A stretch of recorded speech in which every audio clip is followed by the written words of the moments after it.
Ils ont manifesté aujourd'hui pour réclamer son arrêt immédiat, mais aussi le renoncement au projet de réacteur EPR qui pourrait prendre la suite. Franck Grasso, Marine Zamit.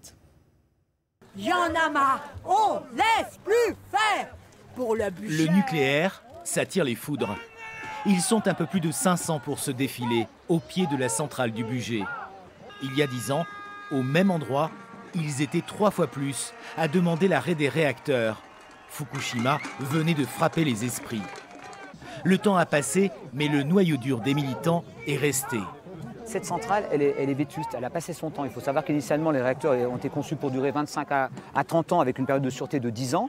On a dépassé les 40 ans. On a beau dire qu'il y a eu le grand carénage qui a coûté des millions, effectivement.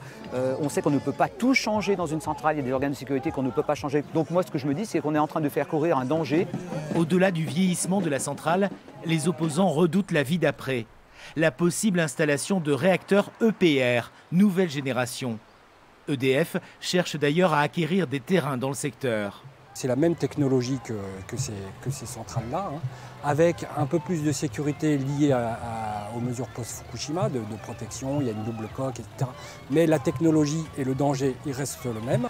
À 6 mois de l'élection présidentielle, le nucléaire pointe donc son nez dans la campagne. On voit bien de toute façon toute une campagne qui est faite pour justifier le nucléaire.